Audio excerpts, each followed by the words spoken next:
സ്ഥലങ്ങൾ കക്കൂസ് കുളിമുറിയൊക്കെ എപ്പോഴും അടിച്ചു വാരലും അതുപോലത്തെ കാര്യങ്ങളും എല്ലാം സ്ത്രീകളാണ് ചെയ്യുന്നത്. അപ്പൊ ഇങ്ങനെയുള്ള കാരണങ്ങൾ കൊണ്ട് സ്ത്രീകൾ കൂടുതൽ ബാധിക്കുന്ന നമുക്ക് കാണാൻ സാധിക്കും. പിന്നെ സ്നേഹം മൂലമാകുമ്പോൾ ഓപ്പോസിറ്റ് സെക്സ് ആണ് ബാധിക്കുക. സ്ത്രീയെ പുരുഷ ജിന്നാണ് ബാധിക്കുക, അല്ലെ പുരുഷനെ സ്ത്രീ ജിന്നാണ് ബാധിക്കുക.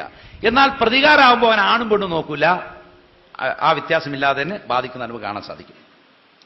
ഇനി മുസ്ലിം ജിന്നുകൾ ബാധിക്കാറുണ്ടോ? നമുക്ക് ചികിത്സയിലൊക്കെ കാണാൻ സാധിക്കും. സാധാരണയായി ബാധയിലും സിഹറിലും ഒക്കെ കാഫിർ ജിന്നുകളാണ് ബന്ധപ്പെടുന്നത് കാണാൻ സാധിക്കും. നമുക്കറിയാലോ, ഇപ്പൊ ഇവിടെ ഒരു പിന്നെ ഗുണ്ടാസംഘത്തിനെ ഗുണ്ടാസംഘത്തിലേക്ക് ആളെടുക്കുമ്പോൾ നമ്മൾ ഇങ്ങനെ ഡോക്ടർമാരെ എഞ്ചിനീയർമാരൊക്കെ തെരഞ്ഞെടുക്കുക. അങ്ങനെയല്ല, സാധാരണ മോശമായ ആൾക്കാരാണ് അതിനൊക്കെ തയ്യാറാകുക.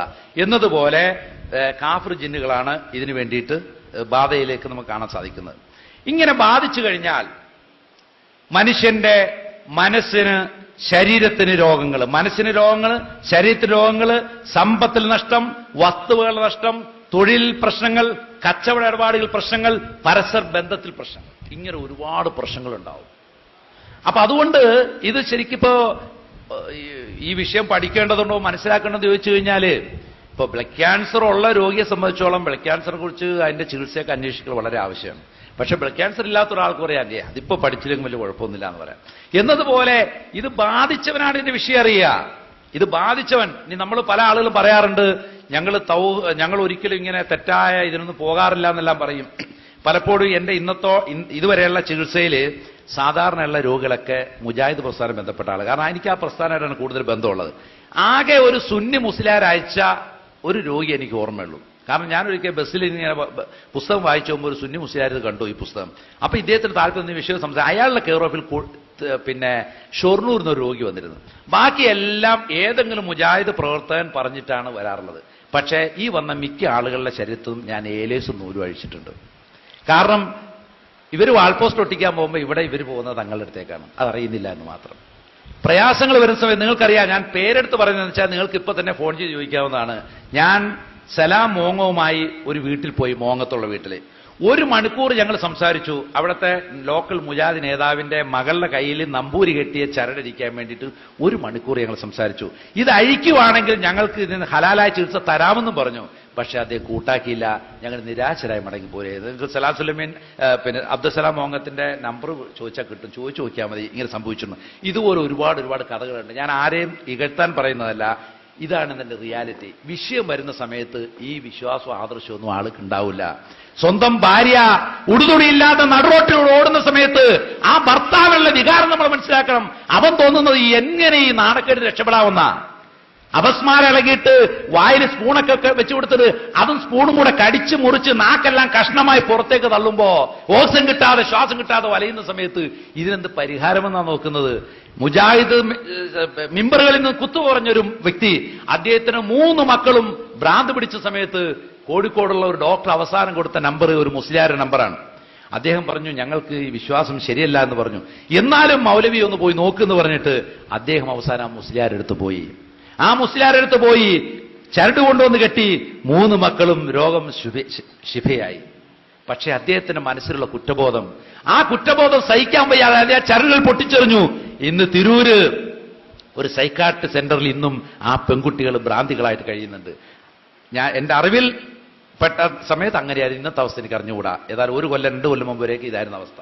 അപ്പൊ ഇവിടെയുള്ള പ്രശ്നം എന്താണെന്ന് വെച്ചാൽ ഇതൊരു പരീക്ഷണമാണ്, ശക്തമായ പരീക്ഷണം.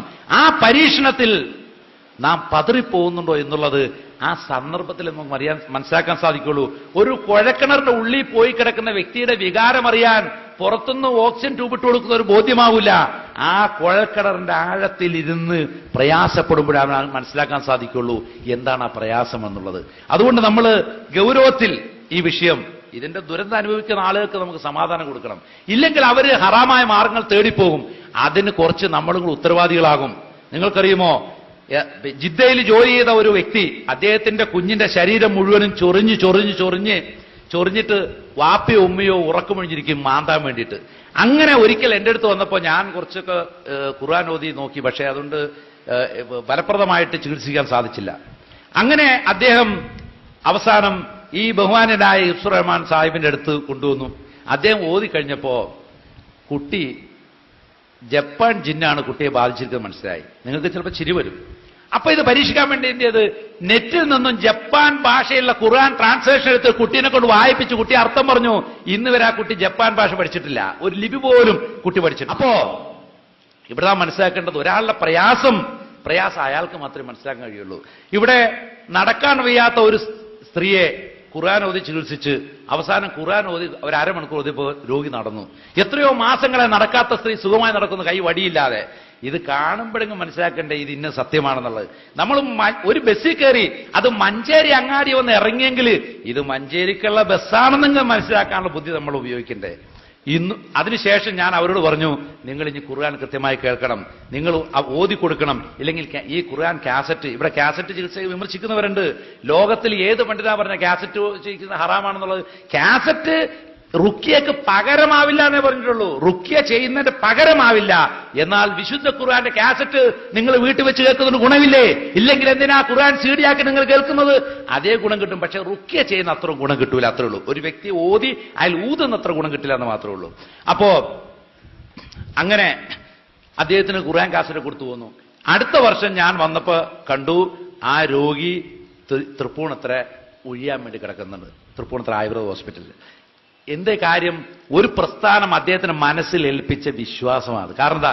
ഇത് ബാധിക്കൂല, അത് കണ്ട സത്യം അംഗീകരിക്കാൻ പോലും തയ്യാറാകാത്ത രീതിയിൽ ഞാൻ പറഞ്ഞു എന്നുള്ള പിന്നെ ഈ പരാമർശിച്ചെന്ന് മാത്രമേ ഉള്ളൂ. അപ്പൊ ഇവിടെ സഹോദരന്മാരെ, പിന്നെ ഒരുപാട് രോഗങ്ങൾ, ശക്തമായ ഭയം, മാനസിക രോഗങ്ങൾ, നാഡീ സംബന്ധമായ രോഗങ്ങൾ, ശാരീരിക രോഗങ്ങൾ, ഇതൊന്നും ചികിത്സിച്ചാൽ മാറുന്ന രോഗങ്ങളല്ല.